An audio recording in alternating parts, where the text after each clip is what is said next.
This is a flipping unbelievable story. Say you're a business, you're doing 35 grand a month, you're a window cleaning business, and then you decide, I might dabble and start selling some chemicals to other window cleaning suppliers.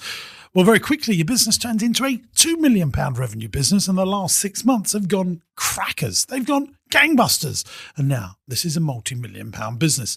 Today, I'm joined by Dan and Will, both 26 and 27, brothers that want to take the business to the next level. This is a great story. Strap yourselves in as we help grow this business. This episode is supported by Revolut Business.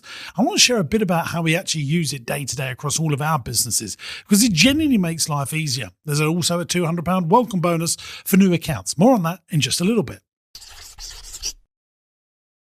Welcome back to the Business Broadcast. I'm James Sinclair. This is the podcast designed to help grow your business. Today, we're speaking to two brothers, Dan and Will. They've got a company called Baxter's Exterior Cleaning. Dad's also involved in the business, but it really is these two bright, young whippersnappers that are driving it. Dan's 26. He's the entrepreneur in the organisation, and Will is the manager in the organisation, which neatly brings us onto the philosophy of building great businesses, which is E plus M equals S, and I can see that playing here.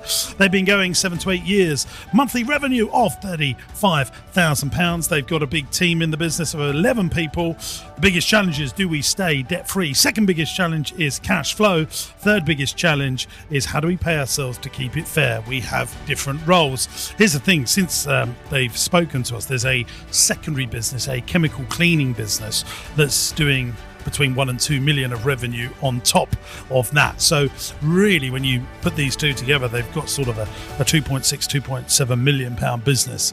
At 26 and 27, just fantastic. And don't think there's been no dad started this. It's actually Dan got it going, and then he brought in his family to help as employees. Happens often that. It doesn't always work, but I don't know, for some reason I think these guys might be okay. Third biggest challenge, we've done that. I asked them this, where do you want to be in 1 year's time? And they said in 1 year we would like the second part of our business, which is selling chemicals, to be as big or bigger than the exterior cleaning side of things. I think that's already happened, hasn't it? Yeah, well, you wrote this, not me. We want to be the B2B one-stop shop venture into the B2C entry with TikTok shops and Amazon products. For the exterior cleaning, we would like to continue growth on our steady rate and be gaining more commercial contracts. I think I made a right pig's ear of reading that out because I spoke you. I'm sorry about that, but hopefully you got the hook of that, gang. I asked them what will your business look like when it's finished, and they said the biggest exterior cleaning company in the Northeast with dream contracts and an online chemical store that's certified and known as the very best. I asked them, do you make the profit that you want to make? If so, what is it? He said, no, we currently pay ourselves as much as an employee. Last, how do you spend your day-to-day time in the business? Dan oversees managing the window cleaning and runs Chemway, the chemical business. Will manages the exterior cleaning, is on the tools full-time, just quoting jobs. Mark is a window cleaner. So I think this started as a window cleaning business. My God, can you believe this? From window cleaner to running a multi-million pound organisation in your mid-20s. I take my hat off to that. So that's today's conversation. But before we do that, Chuds, I think we've got a number of other things to talk about. And I think you are going to lead this today. There's a knock on the door. It's time for this. Interesting quote or fact. Interesting quote or fact. Interesting quote or fact. It's time for the interesting quote or fact of the week. Right, let's pause the thought and have a little moment to think about just how long things take. So we've been doing this podcast for probably over half a decade now, 5-6 years. We started in COVID. I was doing it on my own, just in the office. It was just at your desk. Very rough and ready. We kept on doing it.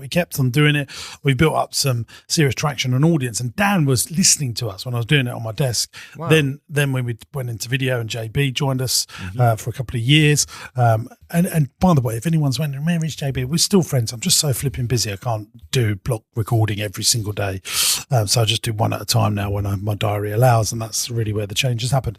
But anyway, he has been listening for a long time. And I think to build audience, you have to keep going and keep doing it. However, if you was to start a YouTube channel, every now and then you can turn it into a unicorn after a few years of graft.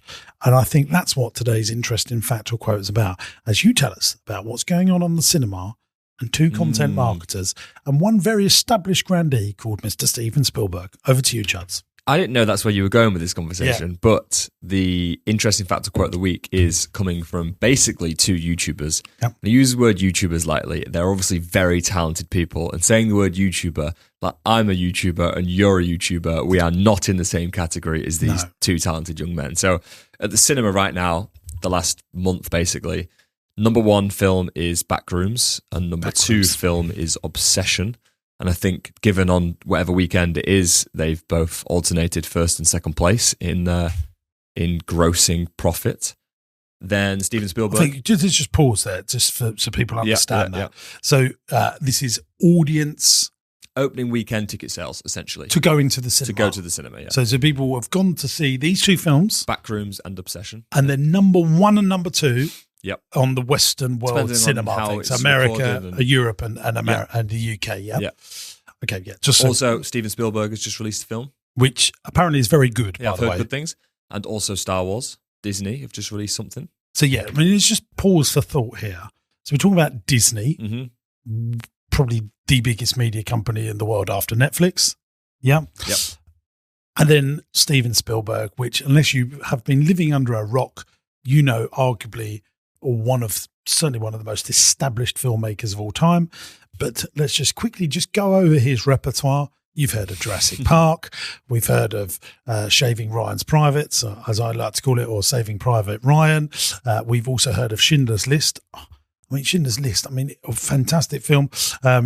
What other films has Steven Spielberg done? I'm just saying, they're three, like, of E.T. Yeah, E.T. is an important one to mention here because I've got a tie-in for a very interesting fact or quote. Also directed Jaws, Raiders of the Lost Ark. Yeah, he directed Indiana Jones. Didn't create that. Was obviously George Lucas. But we're talking about, arguably, no one has created more cinema blockbuster. I think. Forrest Gump. If this was a filmmaking podcast, there'd be some buffs listening to this that would disagree. But in terms of revenue, up there. He's really done up there. well. Yeah, he's really up there. So the reason I'm bringing this up is because this morning I told you. Can I just say one more thing about Steven Spielberg? Because this comes to your point. The bloke has been producing films that have been in cinemas for 5 decades. Yeah. That's the big fact here. One of the best. 50 years, half a century, he has been selling cinema tickets for half a century. Back to you, Chuds. So I watched Obsession. I watched Obsession on Friday night, and it was amazing. Absolutely fantastic. Now, I heard good reviews from people, and the story behind it is essentially a YouTuber made it. He's 26. Curry Barker, his name is, and I YouTubed him after I watched the film, and I recognised his face. I've seen some of his videos over the years. Very successful YouTube channel, a few million subscribers. He knows what he's doing. So he released this horror film. He made it in 20 days on a budget of $750,000. It is now the most profitable film of all time opening weekend at $140 million. So I think we need to break that down for the audience just a little bit. It's brought in $140 million of ticket sales. Yep. And I think 70% of that goes to the studio, 30% is retained by the cinemas. Potentially, I didn't know that. Well, yeah, more. This is a really interesting fact or quote. The reason the popcorn is so flipping expensive is because tickets mostly go to the movie maker, and really the cinema doesn't make much money on the movie ticket sales because they get to decide what they sell it for. They can sell a ticket for £5 or 35 quid, but whatever that percentage goes, still most of it goes to the movie maker. So so out of that 140 million, we assume a big chunk of that goes to the producing movie maker. Yeah, Focus Features are the people that own this film. Focus Features. Yeah. And they bought it, I think, from Curry Barker for 14 million. So he made it for 750 with some private money. He took some money off some private investors. I think he sold it for 14 million to Focus Features, and then Focus Features have distributed it across most cinemas. Just really interesting fact or quote of the week. We're taking a while to get to the punchline here because I've not even said the main point. I know. But there's some very interesting correlations here between the story you're about to tell and someone like George Lucas. George Lucas financed Star Wars with his own money and privately, and then got the first one out, and then obviously went on to become George Lucas. So Obsession right now is the most profitable film of all time, given it less than £1 million budget, over 140 million in opening weekend's ticket sales. It's the first film since E.T. to see ticket sales increase in its second and third weekend. Wow. So the opening weekend is, I know this from a lot of film reviews and stuff, a film's success is done in how quickly or how slowly it drops off after the first weekend. Yeah. They never increase in sales. Yeah. The second weekend, third weekend. Yeah. Except for this one. First time since E.T. Well done to him. It gets better. Oh, it gets better. So a very similar time, a week or two apart, Kane Parsons, age 20, released Backrooms, which is a bit of an internet story, an internet phenomenon. Do you know anything about it? No. I'm just going to leave it at that. If viewers and listeners can Google the Backrooms themselves. This was released, it's number one right now.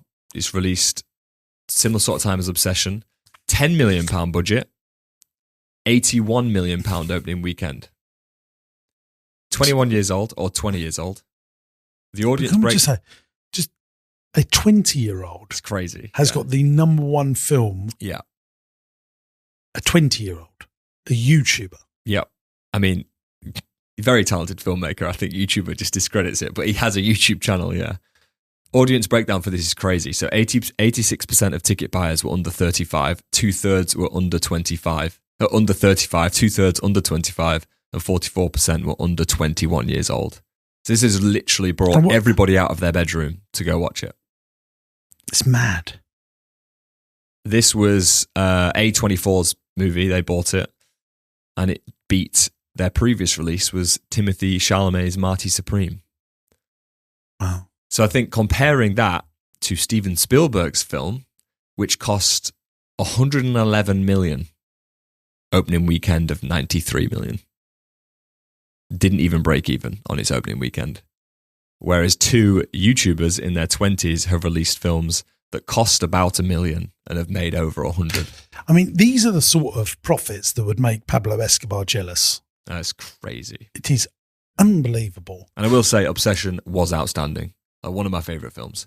And I don't really like horrors, but this was cool. I just think these guys have not even chosen a weekend where there's duff choices out there. They've just said, let's go up against Star Wars, one of the biggest franchises. I mean, whether Disney have overdone Star Wars too much, whatever. But still one of the biggest brands in the world. I think most of the 7 billion people on the planet know what Star Wars is. So they spent 165 million on this, 165 million to make this new Mandalorian and Grogu film, which I didn't even know was happening. And on their opening weekend, it was 81 million. So not even half. What I mean. Not even half on the opening weekend. This is unbelievable. But you said this, Disney can play play the bigger game here. Yeah, they get the toys, aren't they? They can continue the Star Wars legacy and, in years to come. Get people to the I'm theme sure it'll parks, make money. Yeah. But still, they're 700 grand into 140 and 10 million into 160, did you say? It's 90 at the moment. The first weekend was 90, Fine. But obviously it's been a few weekends. It's crackers. I thought it was just fascinating. What a week, what a month for cinema right now. And amazing that it's two lads in their 20s. Just fantastic. Yeah, I mean, it's another round of applause there, absolutely. But also, it just shows that if you have agency in your own growth, that you're creating a craft like YouTube, podcasting, I mean, and you don't realise that when you're making stuff, like even if you put out a duff bit of content or your podcast isn't that great, but it's like someone learning to play the piano. Like you do have to keep doing it, and then you just get them little 1% improvements, and then after you've made 100 podcasts, you're 100% better, aren't you? And we've learned that. If you listen to what we do now, the quality of what we do now, and the videos that we certainly make on YouTube compared to 5-6 years ago, I mean, they're incomparable. But you got to put the effort in. So that's that. Should we get ready to talk to our guest today? Also, a big thank you to Revolut Business for sponsoring the pod. And I want you to think about this. When you're running businesses across multiple locations, the financial admin can get out of hand pretty quickly. Knowing what's being spent where and by whom can quickly distract you from actually growing the business. What we do is give each one of our sites its own Revolut business card, all sitting under one account. So our accounts team have a live view on spending across every location and all in one place. automatically tracked, automatically reconciled. No end of month scramble, no chasing receipts. Beyond just the cards, the whole platform is built to save you time. It syncs with your accounting software, Xero, QuickBooks, Sage, and plenty of others. You can set spend controls, issue cards to team members, manage expenses, and handle payments in over 35 currencies if your business needs it. It's genuinely one of the best useful tools we have across our group of companies. With over 30,000 new businesses globally joining every single month, we're clearly not the only ones who think so. They're going like gangbusters. If you want to get set up with Revolut Business, check the link in the video description or the podcast description to sign up. And if you add some money to your account before December 31st, 2026, you'll get a £200 welcome bonus. Big thanks to Revolut Business. Subscription fees and terms and conditions do apply. Right, let's get back to the show. Hello, gang. Welcome back to the Business Broadcast. Let's speak to Dan and Will. Hello, Dan and Will. How are you? Hello. Hi. That's the last show, so let's get rid of that because you're over here. Just give us 30 seconds. What's your business? Over to you. Family-run business. Started off as a window cleaner. So it was me and my dad that started it when I left school, so it's 2017. He was always a traditional window cleaner for 30 plus years, always pen and paper, back in the old cash days. So I left school, no GCSEs or nothing like that, dyslexic. So I told him, I want to be a window cleaner too. So we set up, to start with, I wanted to go set up my own business. And then he says, well, if you want to make a proper job, we'll go in and do it together. He had a couple of grand, we had a couple of grand. So went and bought a van, put a window cleaning system in the back of the van. We worked out with that, knocking on doors, putting leaflets through doors, and eventually ended up getting our first employee. And from then, we've grew to 7 vans now. And then it was only really last year I managed to free myself up and get a member of staff in the office. So now my time is now focused on another business called Kenway, which we'll probably speak about today, selling exterior cleaning equipment and chemicals. So we're essentially serving ourselves at the same time. And then Will joined about 4 years ago when we were on our, I think it was third van, second or third van, and Will manages the whole of that side now. My dad's still in the business. He's very much still active. Just wants a bit of an easier life, and not sure he wants to be running a multi-million-pound company, but he's involved and he's still in the day-to-day. Well, first of all, let's give you a round of applause because this is very, very impressive that you've been able to do this in quite short order. What I'm very impressed about you two is, and I will say this, I know you're regular listeners to the pod, I hate partnerships. I don't think they work. And I was very impressed when Will quite clearly said, no, that's what Dan does and this is what I do. And that is the only way. That is the only way that partnerships survive. Certainly in family businesses, it can be even worse because people don't clearly define the roles. And as your business grows, I think it's really important that you regularly make sure that you have those clearly defined roles, because otherwise, wars can happen in the future. Will said, no, Dan's the entrepreneur, he's the rainmaker, he's the driver, but Dan can only do that well if he knows he's got a manager looking after the day-to-day. And that, I know, teach you a suck and egg here because you've listened to all my stuff, but that E plus M equals S, entrepreneurship plus management equals success. Never a truer word said of building a business. So I'm so sort of relieved to see that is foundations built, because, Will, you need to manage this thing, look after operations. Dan, you need to go and make more money. And if you can just keep that, then that's good. So you're doing between 100 and 200 grand a month, depending on what the month is, across the two businesses, 11 team members in the business. Start with the challenges. You said, do you stay debt free? Tell me about what you mean by that. But when I'd originally asked to jump on this podcast about 8 months ago, we were kind of in a position where at this present time was when we had, we'd just been scammed as Kenway.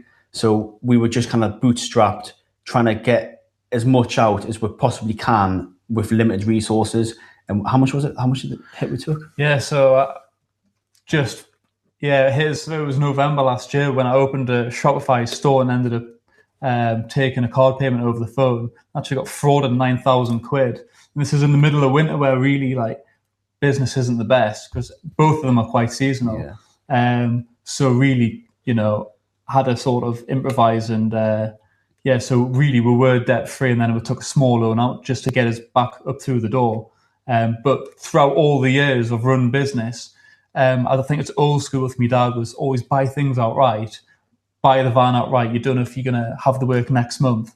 But with being a regular window cleaning round and having regular customers, we had good cash coming in, and eventually it's only really been the past 6 months.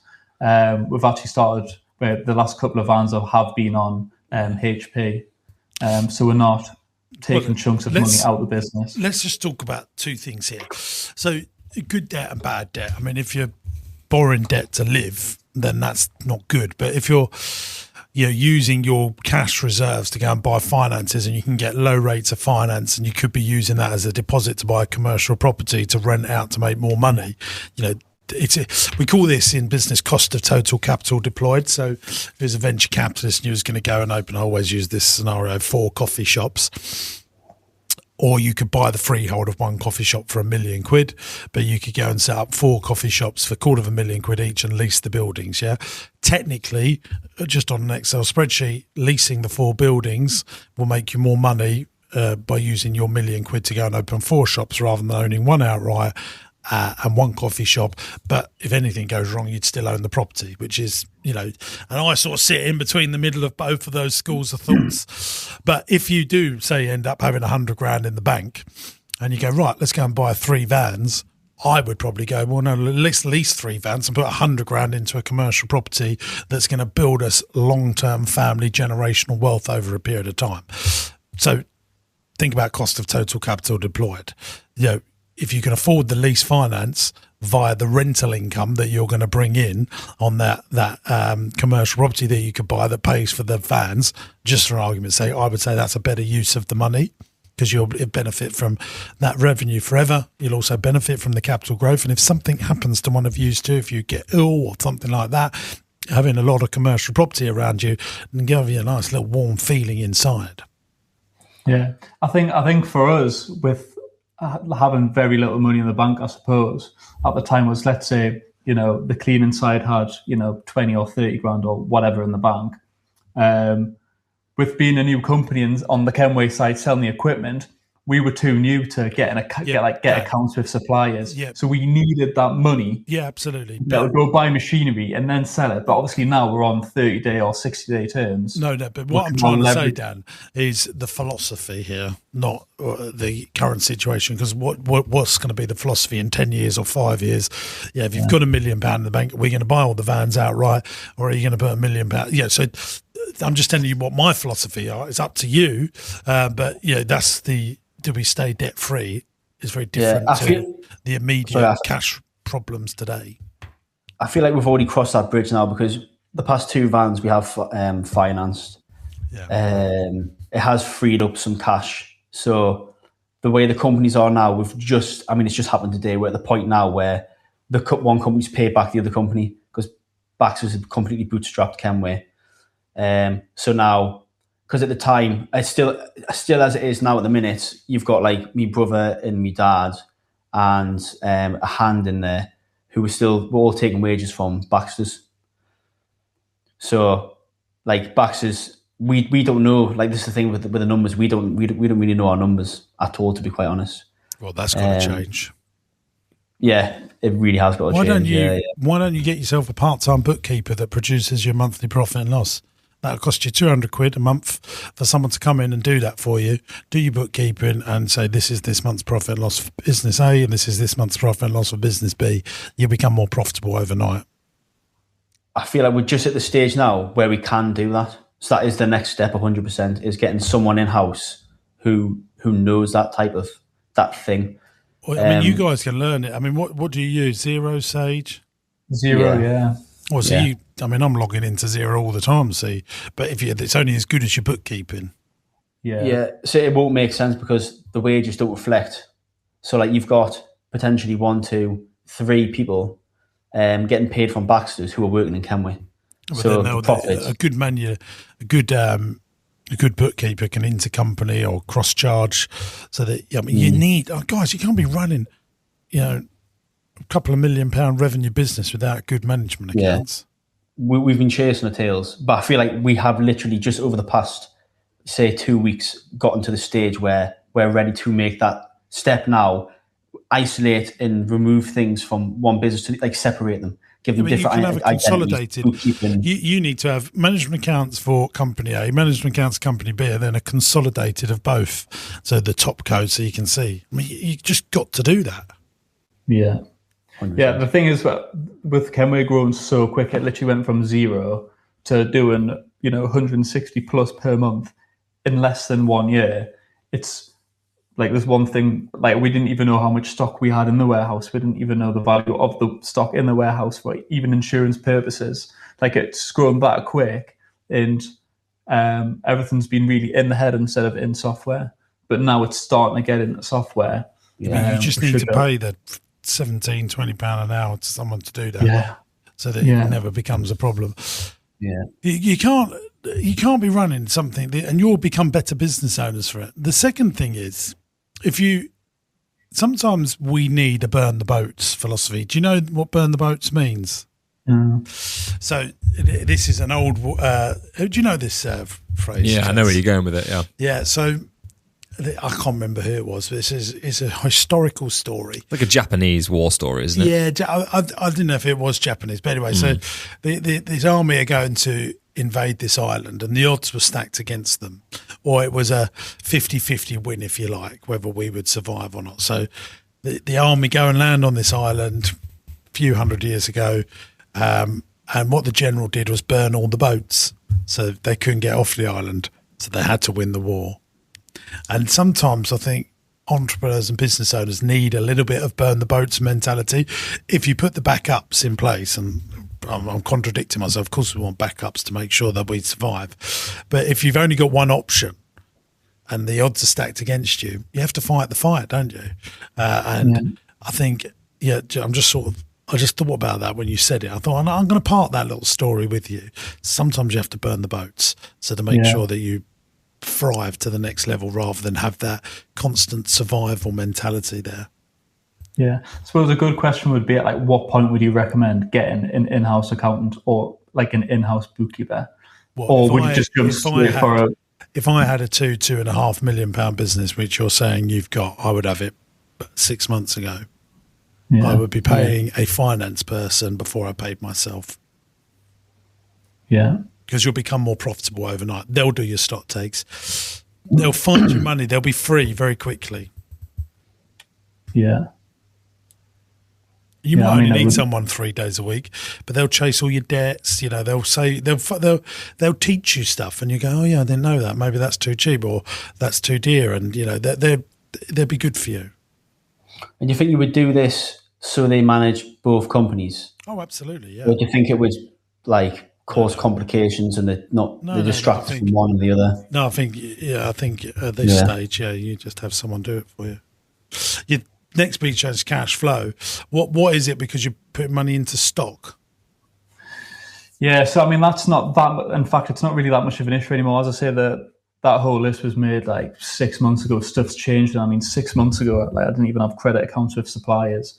Now. On 30, even 60-day terms with some suppliers. So someone buys a bit of equipment on the website, and let's say they spend $3,000. We'll get the payment in 3 days. We don't have to pay for that equipment for 30 or even plus days. So at the minute, we've always got cash reserves in the bank. Fair enough, it supplies money, but it's a good number that would be sitting on to invest in other stock, whether it's importing a couple of bits and bobs in or. It's great. Well done, guys. It's utilising the money that's in the bank, because there's money sitting in the bank. Technically, it is the suppliers, but we've got over 30 days to play with this. Is there anything we can do with it to help grow? No, I think you should use your profits to grow, but at the moment, get yourself a finance person that says, right, our actual cash that you can use is this. What if you've got stock in that warehouse that's bought and paid for, then that obviously is all profit as well. Yeah. Which is very good. So we just had to build up to this. So like as Will was saying before, like with wages getting paid out of that business, we just needed to get the stock in the warehouse up to a certain point where we're sitting on stock, and then eventually, let's say we're sitting on 100 grams worth of stock. We don't essentially need another company to pay for wages. We can sort of have the ability to go there and buy stock and not have to worry about. Yeah. The way I seen it was, whatever excess money we have is going to make twice as much, 3 times in Kenway than it is in Baxter's. So we kind of take a little bit of a step back. We're not trying to grow, we're just trying to maintain. And any spare cash is just getting invested into stock, for example. And that's where we were about 6-8 months ago. But I think a more important question, which we really want to pick your brain about, is the space we're in is we're not paying business rates. It's just small enough, but Dan's soon going to outgrow this space that we're in and is going to need somewhere bigger. And is at what stage do you think, is it worth renting, or is it worth trying to take on a mortgage, or some sort of advice is where we would go in the near future, and how would we do it as well? Because I don't know too much about it, but I was in Dan being a new company and Baxter's being having years and years of books behind us. Would Baxter's, for example, take on the mortgage and then rent it out? You'll end up building a top code that owns the two beneath it, won't you? So that you can move money around. This is why a good accountant, good finance person, then you probably put the property in the top co that then rents out to the two operating companies. But I don't know the details enough to give you that. But I mean, for me, if you can buy a property that you can operate out of, I mean, that is a very good thing for you to do. Yeah. That is what we're wanting to strive for. If we want to do it, we want to do one move and make it the right move, something we can grow into, but manage and pay for. Well, you probably have the way you... The only reason we're mentioning it is because a few properties have they've never come up for sale, and a couple have came up for sale in the area. But obviously, I don't have the accounts. We haven't even submitted the first year of accounts yet. Because I'm not due. With all these things, the decision is the deciding factor here. 7 Habits of Highly Effective People, thinking with the end in mind. If you know what the end in mind thought is, you then engineer your life to make that happen. Yeah. What are you thinking? I don't know. There's no really end in mind, I suppose. It's just... We need to work that out. What does this business look like in 1 year, 3 year, and 10 years, and write that down? What's the profit, revenue, team, culture, and what are you going to be doing at those 1, 3, and 10 year stages? That's why you need to be accelerator members, Dan, and we'll get that all sorted for you. I think, me and Dan, we both do share a very similar vision of where the companies are going to go. It is just, running that backwards, but then when it comes to the numbers, it grows as much as it grows, really, doesn't it? We've always been very much, especially on the cleaning side, it's always been steady. It's never been aggressive growth. It's always been steady over the years, and it's always been quite comfortable. But at the minute, it's literally like we just employed 2 people in 1 month. That has never happened before. Like at the minute, it's literally it's like a rocket, and it's just making sure it's getting managed in the right way. As it's grown so quickly, mistakes are happening, like getting caught in fraud. Mistakes are happening. Welcome to being a business owner. Things go wrong. Yeah, just so many mistakes. Yeah, but it's just the only way you learn, though, isn't it? We do learn the hard way. But you need to have a finance person around you. You can't be running a multi-million-pound business, which sounds like it is, with Dan and Will doing that and running it and growing it. Yeah. 100% agree. Yeah, and it won't cost you that. Yeah, I think because we've been so blinded, like I had a lad leave and then I'm trying to replace and I'm chasing my tail, and then Dan's just in the world of his own, trying to make ends meet, trying to do everything, and trying to put them system processes in place as he's growing so quickly. That kind of got like overseen, just turned a blind eye to it, just being caught in the moment. But it's only kind of now when we sit back a little bit and take a bit of a third, like a different, like an overhead vision of where it is and what's going on. You need to get a bit of coachment, that's why I'd like you to look at Accelerator. Someone needs to say, look, these are the X, Y, Z things you need to do. You've got a good thing here, and someone just give you a little bit of direction. I mean, that's what I used to do. I used to coach business owners. I don't do it anymore, but I do think sometimes you don't know what you don't know. Yeah.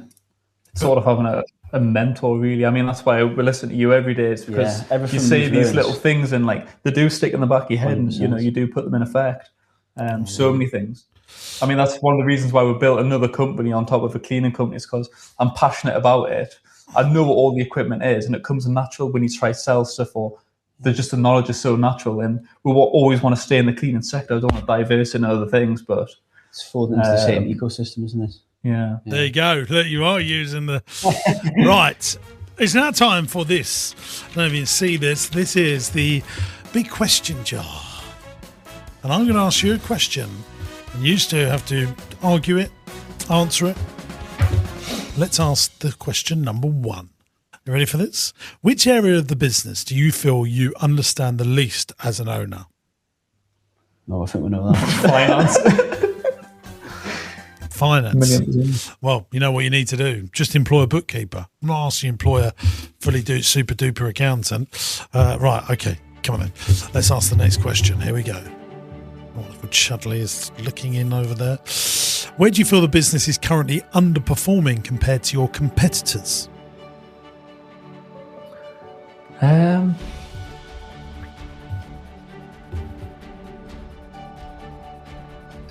I would honestly say, from Kenway,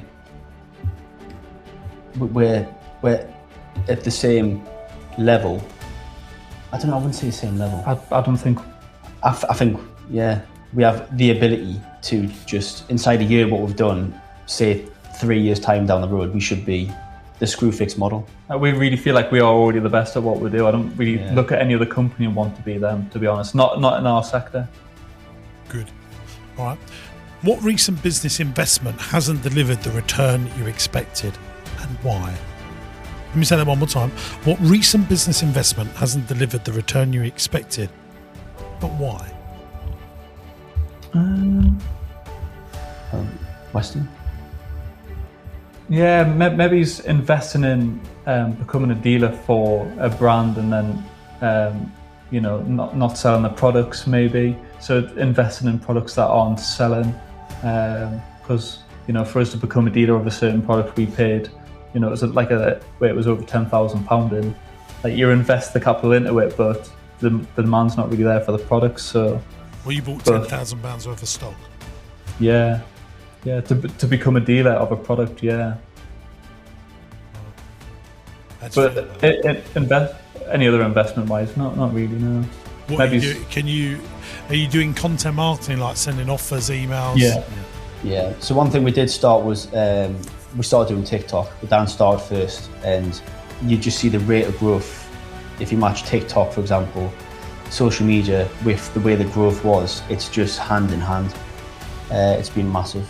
Yeah, I mean, there's big companies in the industry that twice the size of us, and they're doing such professional videos, doing walkarounds of machines with all this music in the background and text. I'll literally pick a camera up, walk around a machine, talk about it, and then the phone would just flood of messages. It would be ringing non-stop the next day. We actually had to, I haven't posted a video in over a week, which is the longest in over 6 months, just so we could even get time to put some time into putting some warehouse management software in place. But the power of social media is just absolutely unbelievable, and we realised that from the start. Okay. What part of the business feels the least predictable or hardest to control right now? I mean, with Baxter's, it's very predictable when the cleaning comes around every month or two. So we have we can expect a monthly, reoccurring revenue. But I suppose we haven't gone through the seasons yet with Kenway, because as the seasons unfold at the minute, we're into pressure washing season. So a lot of pressure washers are going out. We haven't actually seen what it's like at this stage where we are now when it comes to the winter, when it's more gutter cleaning. So we don't know how that's going to unwind yet. Okay, right. I've got another quick question for you. Last one. And I really want you to think about this. What are your target KPIs for the business in 10 years' time? For example, what will your average customer value be? What will your average transactional value be? What's your labour to turnover ratio, your profit margins, or your customer retention? Do you know any of that yet? Yeah, so customer retention for window cleaning side super high. Let's talk about Kenway. So no, for the window cleaning side. Yeah, but I want to talk about Kenway. Yeah, well, I mean, so because we use Shopify, we can track like all them sorts of KPIs. I don't know the inside and out of them. But I'm asking you, what does it look like in 10 years' time? Hopefully through the roof. Hopefully people realize we are the one-stop shop and keep on coming back. Because it's we want. Let me just pause you here, Dan and Will. You need to get yourselves out of environment with a notepad, and you need to write these numbers down: profit, revenue, team, culture, you. 1 year, 3 year, 10 year. You get yourself a 10-year plan. You get yourself a finance person. You are going to be so much more profitable. And when you have that call with Bob, Coach Bob, which I'm going to give to you for the first session, I think you'll go, yeah, we're not doing any of that thinking, and it will make a huge difference to you. Yeah. It's one of the things that's always in the back of my mind, and it is the plan. It is writing the goals. It's something I've always done, especially through like a training professional type of side of things, where I wanted to see myself achieve this goal and do this thing. And sometimes I would write down on the night time before I go to bed a goal, or I'm going to do this, I'm going to achieve that. It's just something I've never put towards a business, and something I've never really done with Dan that we do need to do together. Yeah, absolutely. And then do you know? I hear every time in your podcast, if not every other time. Yeah. Do you know? Can I tell you something? I want you to understand this. Peak performance is working on very important, non-urgent tasks. What you're doing is very important, very urgent. You've done some good stuff. Great things are happening, so you just keep doing it. But you need to just do some of these real massive different things that will make a huge difference to what is in front of me, two very successful young men that could get to where they want to get to a lot quicker if you do this stuff. Yeah. But have you got any questions you'd like to ask me before we move on? Yeah, I think I more or less covered the questions. I mean, there's only one other question. That's not even a question. I mean, we know ourselves. We discussed this beforehand. We're still not paying ourselves what we feel like we deserve. We're all on the same pay. All had different roles and have done throughout the whole entire. Welcome to entrepreneurship, baby. Yeah. Leaders eat last. Leaders eat last. Yeah, exactly. The next thing's going to be someone in-house bookkeeping. Just bring them in full time. Make sure they're busy. With a bit of coachment, you'll get money out of this business much quicker. How do we know how to, like, because me and Will get paid the exact same, me and Dad get paid the exact same. How do we work out that number of how to pay ourselves? Because it's all in good well saying like, well, I want X amount, he wants X amount, but how do you actually find that number? What, you're all going to be paying yourself the same amount of money forever? No, we know it is at the minute, and it's obviously not right. If you're saying, Dan, that you do more work, so you should be paid more than your dad, for example. Yeah, potentially, but it's not even that. It's like having the ability to do things that he wouldn't be able to do, or Will wouldn't be able to do, because it's a completely different skill set. So what you should be doing is paying yourselves a commercial salary to what the industry would pay for your role, and then you share the dividends based on your profitability. So, Will, you've got 20% of the business, you get 20% of the profits at the year end. But at the moment, you are sacrificing your personal income to build to the next level, aren't you? And you might end up doing that for another year, 2 years. And every time you do that, you're growing something that will end up paying you more because you're not taking cash out. Yeah, I think, we don't pay dividends, and we haven't been paying ourselves a wage that each person would deserve. Yeah, but business takes a while to build up, doesn't it? It does. Yeah. I mean, it's 9 years in the making and still making nothing. But the last 2 years have been where it's really skyrocketed, isn't it? It's not even 2 years. It's literally 1 year. It's not, when you say it's 1 year, it's 6 months. Yeah, 6 months. It's 6 months. I mean, you've seen where we were 8 months ago when I asked these questions, and all this carry on. We were really were rock bottom, struggling. Like, I think if it was anyone else, it could have potentially just folded Kenway the way we were. But I would just say in the last 6 months, it's taken off. Yeah. And now we're in a position where we can start looking at these things where it's employing that person to do that, put this role in place, put this management in place, start paying ourselves what we feel like we deserve for that role. But I think that's all to come. But, yeah, you know, you guys are the epitome of what we always say. There's constraints on capital that stop a business growing, constraints on talent, like people around you to help you, I think constraints on the owner's level of thinking and brain. And I think you will overcome all those three things over time. Yeah. Like, you've obviously proved the model's working with Kenway. It's much better than Baxter's, isn't it? Because it could be a multi-million pound business. Right, before we rank, so we're going to rank your business and then rank you. But before we do that, it's now time for Tombola time.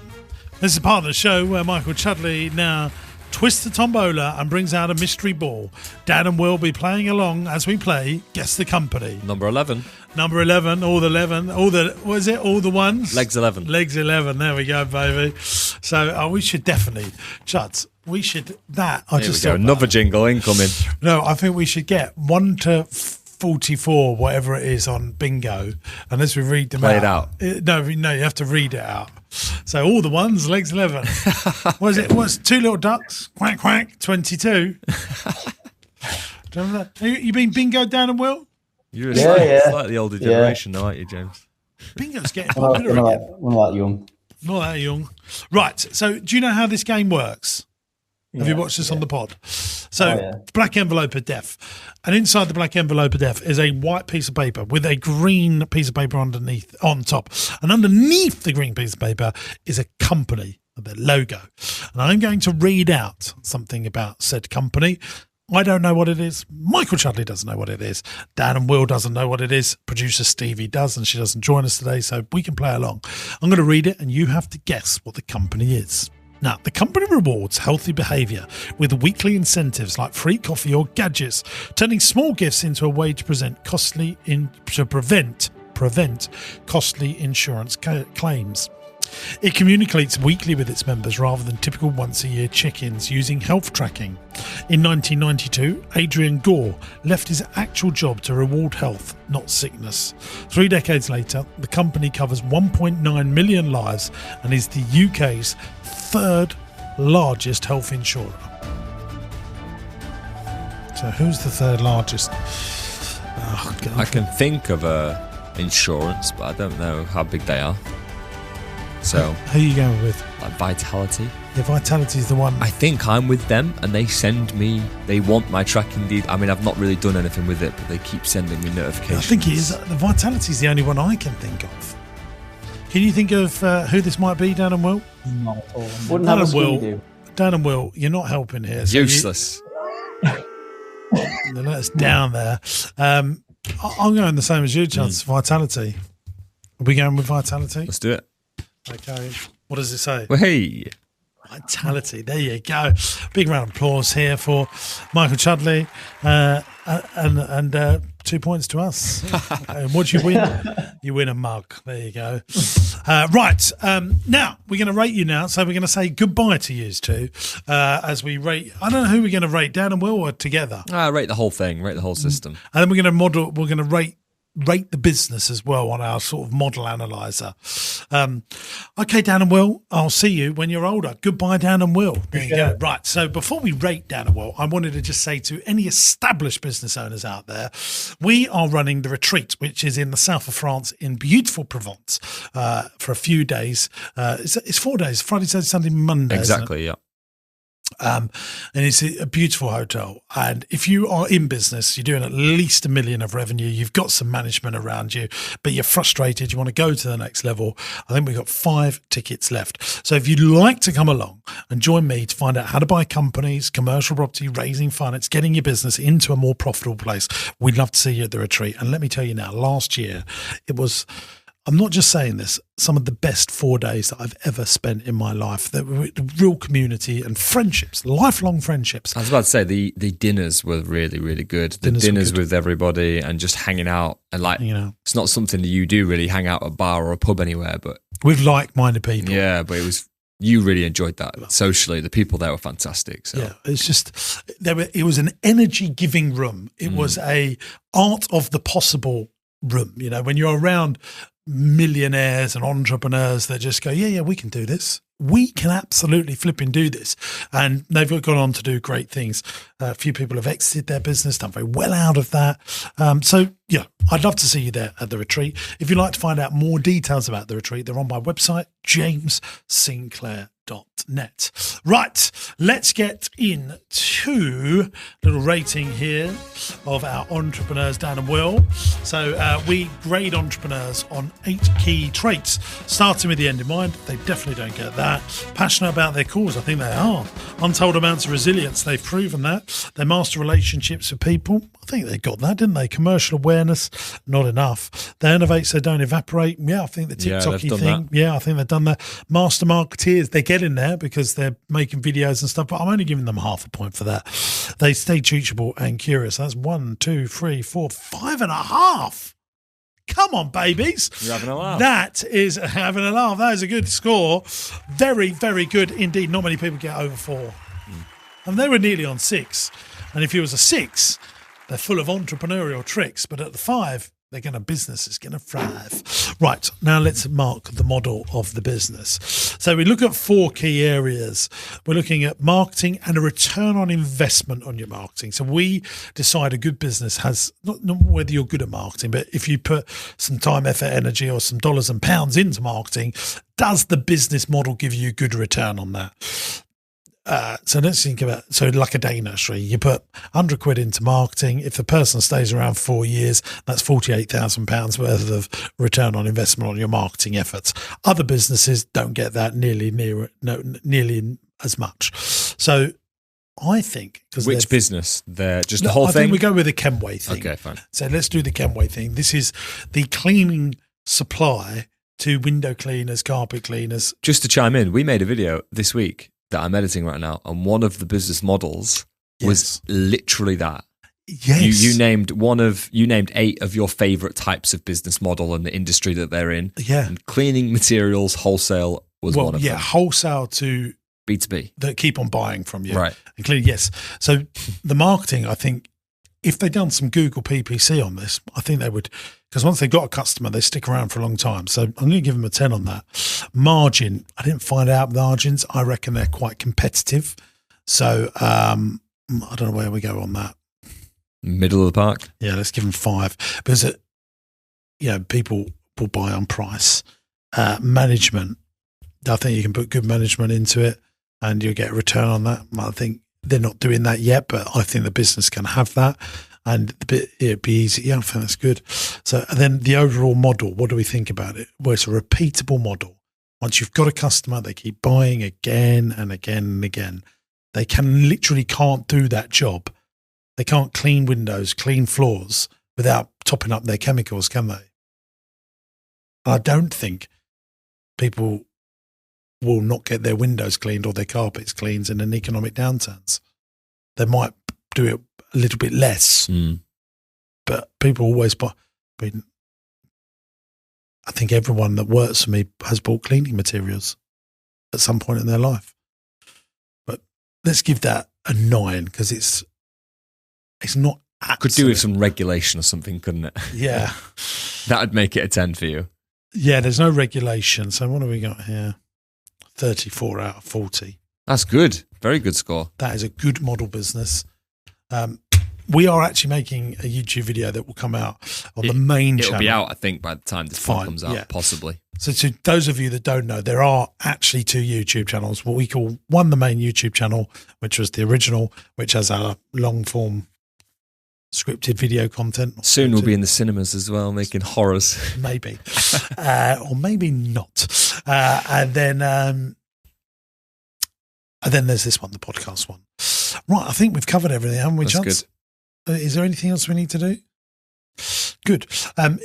Hopefully I'll see some of you at the retreat. All details are on my website, jamessinclair.net. Let's grow your business. See you in the next one. Bye-bye.